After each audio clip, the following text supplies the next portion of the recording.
কারবালা ঘটনা ইসলামের ইতিহাসের এক মর্মান্তিক কালো অধ্যায়। ৬১ হিজরির এই মর্মান্তিক শাহাদাত বরণ মুসলিম উম্মার হৃদয়কে আজও ভরাক্রান্ত করে। আর এই কারবালার ঘটনার সবচাইতে মর্মান্তিক ঘটনাটি হচ্ছে আলী আসগারের। দুধের শিশুকে পানি পান করতে দেয়নি এই জালিম নরপিচাস ইয়াজিদ বাহিনী, যে ফুরাত নদীর পানি মন মতো অসংখ্য পশু পাখি পান করে থাকে, আর সেই ফুরাত নদীর পানি মাসুম বাচ্চাকে পান করতে দেওয়া হয়নি। এর চেয়ে হৃদয় বিদারক ঘটনা আর কি হতে পারে? এই ঘটনাটি এমন যে বা যারা আজ পর্যন্ত শুনেছে তারাই কান্না করতে বাধ্য হয়েছে।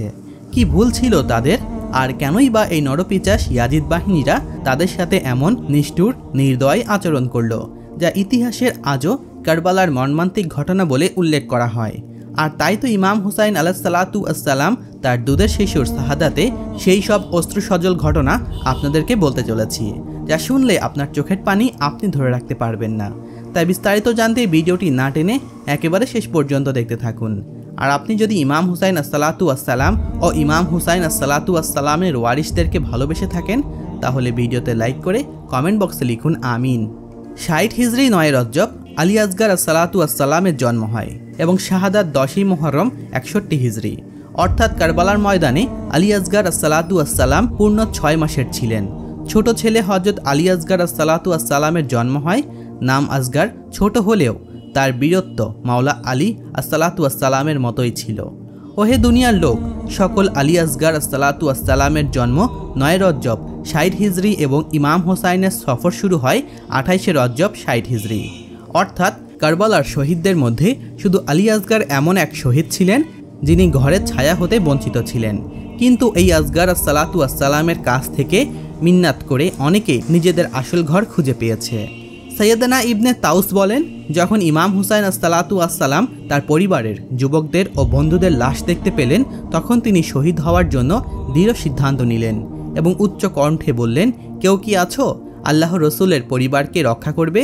তাওহীদবাদী কেউ কি আছো যে আল্লাহর ভয় করবে আমাদের বিষয়? কোনো সাহায্যকারী কি আছো যে আল্লাহর জন্য আমাদেরকে সাহায্য করতে আসবে? কেউ কি আছে যে আমাদের সাহায্যে দ্রুত আসবে, আল্লাহর কাছ থেকে পুরস্কারের বিনিময়ে এগিয়ে আসবে? ঠিক তখনই কারবালার জমিন থরথর করে কাঁপতে লাগলো। হঠাৎ করে ইমাম হুসাইন আসসালাতু আসসালাম তাঁবু থেকে নারীদের কান্নার শব্দ শুনতে পেয়ে দৌড়ে তাঁবুতে গেলেন। ইমাম তাঁবুতে গিয়ে দেখলেন আলী আসগারকে বিবি জয়নাব জড়িয়ে কাঁদছে। ইমাম বললেন, কি হয়েছে বোন জয়নাব? বিবি জয়নাব আসসালাতু আসসালাম বললেন, ভাইজান, যখন আপনি হালিমিনের ধ্বনিতে উচ্চারিত করছিলেন তখন আপনার ৬ মাসের শিশু আসগার নিজেকে দোলনা থেকে ফেলে দেয়। ইমাম বললেন, হে আমার মায়ের মতো বোন জয়নাব সালাতু আসসালাম, দাও আলী আসগারকে আমার কোলে দাও। আসগারকে আমি পানি পান করিয়ে নিয়ে আসি। কেননা আসগারের মায়ের বুকের দুধ ক্ষুধার্ত এবং পিপাসিত অবস্থার কারণে শুকিয়ে গিয়েছিল। আসগার এখন তৃষ্ণার্ত ক্ষুধার্ত। দাও জয়নাব, আসগারকে আমার কাছে দাও, আমি আসগারকে পানি পান করিয়ে নিয়ে আসি।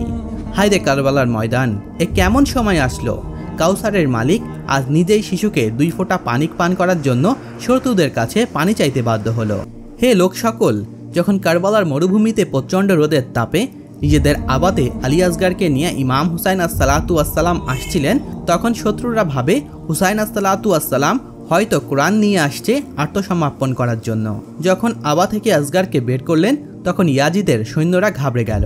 ইমাম হুসাইন আসসালাতু আসসালাম আলী আসগারকে ২ হাতে উঁচু করে ইয়াজিদদেরকে লক্ষ্য করে বললেন, ওহে জালিম সম্প্রদায়, তোমরা আমাকে শত্রু ভাবো, তোমরা আমার রক্তে পিপাসিত, কিন্তু তোমার আর আমার মাঝে এই ৬ মাসের শিশু তো কিছুই করেনি, সে নিষ্পাপ এবং নিরপরাধ। তোমরা কমপক্ষে তাকে পানি দিয়ে মানবতার কিছু পরিচয় দাও। উমের সাদ বলল, ওয়ে হুসাইন, বেশ ভালোই বাহানাবাজি শিখে গিয়েছ। তুমি শিশুকে উসিলা করে নিজেই পানি খেতে চাও, এটা বলছো না কেন? কতই না বড় বেদনাদায়ক ছিল সেই মুহূর্ত। লক্ষ লক্ষ ইয়াজিদ সেনা ব্যঙ্গ করে হাসাহাসি করছিল এবং কাউসারের মালিক ৬ মাসের শিশুকে নিয়ে মাথা নত করে কাঁদছিলেন। তখন ইয়াজিদের ঠাট্টা সীমা লঙ্ঘন করে ছাড়ল। তখন ইমাম হুসাইন আসসালাতু আসসালাম নিজ শিশু আসগারকে কারবালার জ্বলন্ত মরুতে শুইয়ে দিলেন, যাতে করে ইয়াজিদরা যেন আসগারকে পানি দেয়। কিন্তু হায়রে, ইয়াজিদরা তাকে পানি দেয়নি।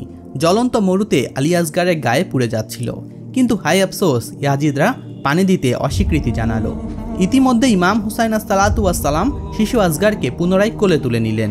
হঠাৎ ইয়াজিদদের মধ্যে কিছু সেনারা মতবিরোধ সৃষ্টি করল।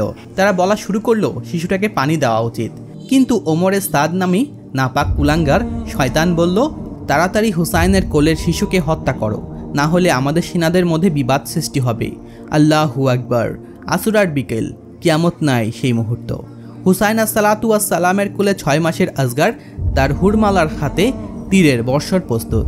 ওহে জনগণ, হুরমালার হাতে তিল ফলাক মানে এমনই তীর ছিল, আরব জাতির কসম খেয়ে রেখেছিল যে এই তীর কোনো মানুষের হত্যার জন্য ব্যবহার করা হবে না, শুধুমাত্র এই তীর বড় ধরনের কোনো পশুদের জন্য ব্যবহার করা হবে। কিন্তু হাই আফসোস, হুরমালা সেই তীর 6 মাসের শিশুকে লক্ষ্য করে নিক্ষেপ করল। ইমাম হুসাইন আসসালাতু আসসালামের হাতে আঘাত করে সেই তীর আলী আসগারের গলার দিকে বিদ্ধ হয়ে পড়ে। হায় আল্লাহ, তীরের ওজন, তার তীরের দৈর্ঘ্য আলী আসগারের গলার চেয়ে বড় ছিল। আসগার সেখানেই মুচকি হাসি দিয়ে ইমাম হুসাইন আসসালাতু আসসালামের কোলেই শহীদ হয়ে গেলেন। আল্লাহর রহমত ও বরকত তার উপর বর্ষিত হোক এবং আল্লাহর অভিশাপ পড়ুক তার হত্যাকারীর উপরে। এরপর ইমাম তার বোন সৈয়দানা জাইনাব আসসালাতু আসসালামের উঁচু কণ্ঠে ডাকলেন শহীদের দুধের শিশুকে ফেরত নেওয়ার জন্য। তিনি শিশুর রক্ত তার হাতের তালুতে নিলেন এবং আকাশের দিকে ছুড়ে দিয়ে বললেন, প্রত্যেক কষ্টই আমার জন্য সহজ যখন আল্লাহ তাআলা তা দেখছেন। অন্য এক বর্ণনায় বলা হয়েছে, ইমাম দুধের শিশু আলী আসগারের রক্ত জমা করলেন এবং যখন তার 2 হাতের তালুতে রক্ত পূর্ণ হলো তখন তিনি তা জমিনে ছিটিয়ে দিলেন এবং বললেন, সর্বশক্তিমান আল্লাহ, যদি আপনি আকাশ থেকে সাহায্য বন্ধ করে দিয়ে থাকেন তাহলে আমাদের উপরে তা দান করুন, যা এর চেয়ে ভালো, এবং এই অপরাধীদের উপরে আমাদের হয়ে প্রতিশোধ নিন। এত কিছুর পরেও কারবালার ময়দানে ইমাম হুসাইন আসসালাতু আসসালাম ইয়াজিদকে লক্ষ্য করে যা বলেছিলেন। যখনই কলিজার টুকরোর বর্ষা ফলকে আঘাত করল, সঙ্গে সঙ্গে ইমাম হুসাইন কলিজার টুকরোকে নিয়ে মাটিতে বসে পড়লেন এবং কাফেরদের বিরুদ্ধে তিনি যা বলতে লাগলেন। এদিকে ইমাম হুসাইনের কোলে রক্তের সাগর বইতে লাগলো, আর অন্যদিকে ইমাম হুসাইন আসসালাতু আসসালাম বললেন, ওরে নিষ্ঠুর কাফের ইয়াজিদ, তুই কি করলি? তোর মনে কি কোনো মায়া দেওয়ায় নেই? তুই কাকে মারলি জানিস? আমার আদরের দুলাল, হৃদয়ের ধন, কলিজার টুকরো আলী আসগারকে মারলি। ওরে পাপিষ্ট কাফের মুনাফিক, জাহান্নামী নরপিচাস, আমার দুধের শিশু আলী আসগারকে মেরে তোর কি লাভ হলো? নরপিচাস কাফের, ইয়াজিদের টাকার কাছে তুই নিজেকে বিক্রি করে দিলি। হায়, আমি কোন মুখ নিয়ে তাকে নিয়ে যাব আমার স্ত্রী সাহারা বানুর নিকট? আমি গিয়ে তাকে কি উত্তর দিব? মাওলা ইমাম হুসাইন মহাদুঃখের এই কথায় বলে ঘোড়া নিয়ে শিবিরের দিকে রওনা হলেন। শিবিরের সামনে এসে মৃত সন্তান আলী আসগারকে কোলে নিয়ে ঘোড়া থেকে লাফ দিয়ে নামলেন। স্ত্রীর নিকট গিয়ে বললেন, এই নাও, ধরো, তোমার পুত্রকে কোলে তুলে নাও। আজ আমাদের কলিজার টুকরো হৃদয়ের ধন সোনামণিকে জনমের মতো পানি পান করিয়ে আনলাম। সাহারা বানু সন্তানের রক্তমাখা মুখের প্রতি দৃষ্টাপাত করে জ্ঞান হারিয়ে মাটিতে পড়ে গেলেন। জ্ঞান ফিরে বলল, ওরে কোন হৃদয়ের নিষ্ঠুর পাপী এমন কাজটা করলো? কোনো পাষাণ হৃদয় এমন কোমল শরীরের লোহর তীর নিক্ষেপ করলো? ওরে মুনাফেক কাফের নরপিচাস ইয়াজিদ, তোর কি ক্ষমতার এতই লোভ? তোর কি জাহান্নামের ভয় নেই? এই বলে আলী আসগারের মা তার হৃদয়ের টুকরোকে কোলে নিয়ে কাঁদতে কাঁদতে মাটিতে লুটিয়ে পড়ে। তো বন্ধুরা, এই ছিল কারবালার মর্মান্তিক ঘটনা আলী আসগারকে কেন্দ্র করে। শুধু আলী আসগার নয়, বরং হাসান হুসাইনের সম্পূর্ণ পরিবারকে মর্মান্তিকভাবে ক্ষত করেছিল এই ইয়াজিদ বাহিনী, যা ছিল ইতিহাসের এক কালো অধ্যায়।